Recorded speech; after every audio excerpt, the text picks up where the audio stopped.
malaayiin qof ayaa ka hela cabista qaxwaha laakiin helitaanka qaxwaha ayaa hadda halis galaya iyadoo isbeddelka cimilada ay keentay in caleenta qaxwaha la waayo saynis yahano ku sugan London ayaa beeraleyda Afrika ka caawinaya in arintaasi xal loo helo Henry Ridgwell ayaa warbixinta London nooga soo diray Xuseen Barre ayaa soo jeedinaya banaanka guryaha quraarada ah ee waaweyn ee ku yaala beerta botanic ee Kew ee London waa baraf gudahana kulaylka iyo huurku waxay u egyihiin kaymaha ku yaala dhulka kulaylaha ah Aaron Davis ayaa hogaaminaya cilmi baarista Kew ee kafeega ama bunka kani waa qaxwada Arabica qaxwada aan door bidayno ka aan ku cabno wadooyinka waaweyn iyo guriga waxay leedahay dhadhan sare kafeegani waxa uu na siinayaa 60% kafeega aynu cabno caalamka oo dhan noocyada kale ee halkan ka jira waa kafee lagu magacaabo Robusta tani waxay leedahay caleen xoogaa ka weyn kafeegani waxa uu isna na siinayaa 40% kale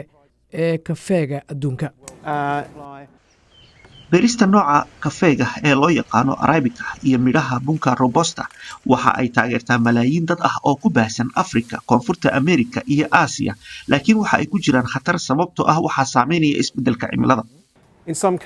xaaladaha qaarkood wax soo saarka si aad ayaa loo dhimay sababtoo ah heerkulka kordhay ama roobabka oo yaraaday ayaa ugu wacan laakiin xaaladaha qaarkood sida aan ku soo aragnay Ethiopia waxa laga yaabaa inaad hesho goosashada dhammaystiran iyo dhimashada dhirta oo wada socda halku waxa uu noqon karaa mid si qoto dheer looga baaraandego waxaa jira ilaa 130 nooc oo geed oo kafeega ah oo lagu arkay galbeedka Afrika laakiin dhammaantood ma wada dhanna fiicna Davis iyo kooxdiisu waxay dalka Sierra Leone galbeedka Afrika ay ka heleen nooc cusub oo midhaha kafeega ah laba nooc kale oo kafeega ah ayaa iyaguna sidoo kale u muuqda in beerashadooda laga faa'iidi karo oo la qabsan kara isbeddelka cimilada kooxda Kew Botanic Gardens waxa ay beeraleyda Afrika kala shaqeynayaan sidii ay ganacsi ahaan ugu abuuri lahaayeen bunka cusub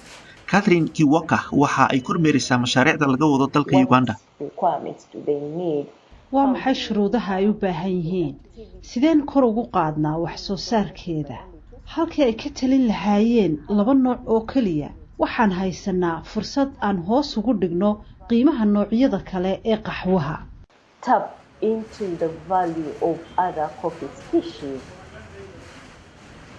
waxaa la rajeynayaa in xaddi badan oo kafeega nooca loo yaqaano Arabica laga dhoofin doono Uganda loona dhoofin doono Yurub sanadkan cilmi baarayaashu waxay rajeynayaan in ay siin doonto dakhli waara beeraleyda iyo dhadhan cusub oo xiiso leh oo loogu talagalay dadka cabba bunka